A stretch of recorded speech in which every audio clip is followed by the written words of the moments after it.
merci. Nous avons effectué ce matin ici à la FIDAC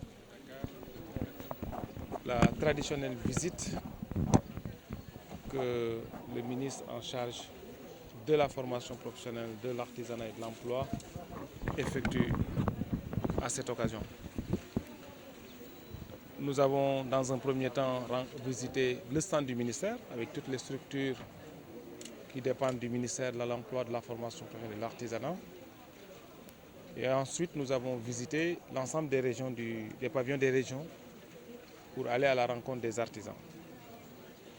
Je dois avouer que c'est un sentiment de satisfaction qui m'anime après avoir constaté le nombre de personnes qui visitent le centre du ministère d'abord.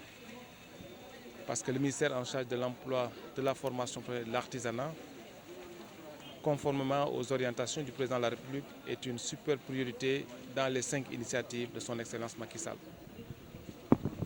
Et ce ministère regorge beaucoup de dispositifs de formation, d'accompagnement à l'insertion, mais surtout d'accompagnement à l'entrepreneuriat.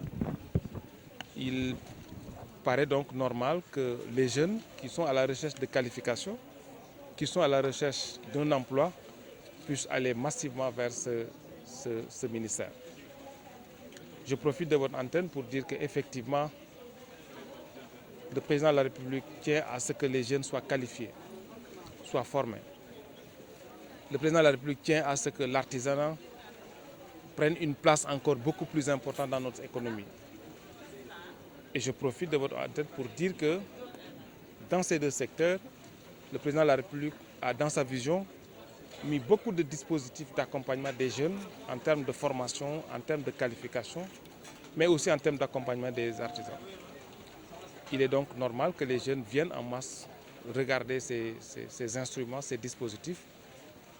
Et j'ose espérer qu'au sortir de cette foire, que les jeunes continueront non seulement à aller vers la formation professionnelle qui aujourd'hui permet de donner un métier aux jeunes, de leur donner une qualification, mais nous allons aussi les accompagner dans la formation en entrepreneuriat qui leur permettra d'exercer leur activité, de créer leur activité. Parce qu'aujourd'hui, il faut reconnaître que l'emploi salarié étant très restrictif, il nous faudra développer des modèles, il nous faudra développer des curricula qui permettent non seulement de donner aux jeunes une formation qualifiante, mais de leur donner aussi les rudiments de la gestion, de l'entrepreneuriat et de les accompagner par un financement qui leur permettra d'avoir des petites et moyennes entreprises durables dans le temps. Je pense que c'est ce qui a fait qu'il y a eu quand même plein d'engouement dans le stand du ministère. Le deuxième aspect que je voulais évoquer, en faisant le tour des régions, des pavillons des différentes 14 régions du Sénégal, je constate avec bonheur en tant que ministre en charge de l'artisanat, l'engagement des artisans, mais particulièrement des artisans. Les femmes qui viennent du Sénégal des profondeurs, qui s'activent dans l'artisanat et qui aujourd'hui arrivent à vivre bon an mal an de leur activité. C'est très encourageant parce que l'ambition du président de la République, c'est de hisser le niveau de l'artisanat. Et je pense que nous avons des cibles aujourd'hui qui sont très bien formées, très bien encadrées. Il s'agira de pousser l'accompagnement pour leur permettre d'arriver à de petites et micro et petites entreprises. Donc je pense que le terreau est fertile et c'est sur ça que nous travaillons. Mais monsieur le ministre, juste une question. Par rapport au secteur de l'artisanat, les importations sont nombreuses au niveau du Sénégal. Le marché est plein de produits de contrefaçon, pour ne pas dire voilà. Mais le problème du secteur artisanal, qu'est-ce que le ministère en charge? Qu'est-ce que votre département ministériel compte faire pour au moins permettre aux artisans de vivre de son métier? Oui, je pense qu'il faut comprendre qu'aujourd'hui, que le Sénégal fait partie d'un grand village qui s'appelle le monde.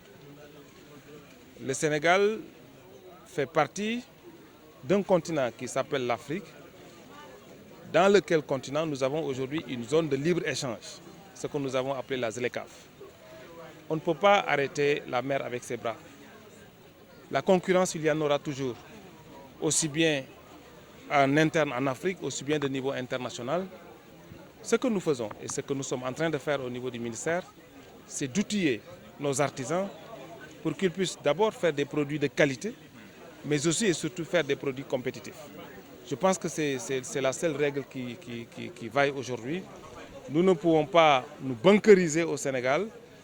Bien évidemment, l'État du Sénégal prend les dispositions pour protéger ses fils de manière générale, et parmi lesquels les artisans. Mais je pense que la bataille se trouve dans l'accompagnement de ces artisans pour qu'ils soient plus productifs, plus compétitifs avec des produits de qualité. Oui, je pense que le projet OVOP One Village, One Product, comme on l'appelle, c'est un petit projet au point de vue zone d'intervention parce qu'il intervient dans 2 régions. Petit projet au vu de l'enveloppe financière qui lui a été réservée. Je profite de l'occasion pour remercier la JICA qui a accompagné le Sénégal dans ce domaine. Mais c'est un projet au grand résultat. Je pense qu'aujourd'hui, force est de reconnaître que la qualité des produits, l'organisation des femmes surtout, parce que c'est 99% de femmes qui sont encadrées, la qualité des produits qu'ils font, a fait qu'aujourd'hui, le ministère, le gouvernement du Sénégal reprend ce projet sur la base des ressources internes. Si c'est un projet qui n'avait pas donné de résultats, on n'allait pas reprendre avec la direction de l'artisanat, sur les ressources de l'État, l'accompagnement des femmes par rapport à ce projet. Donc nous travaillons pour avoir d'autres partenaires pour pouvoir élargir ce projet dans toutes les régions du Sénégal parce que c'est un projet qui nous a donné beaucoup de satisfaction.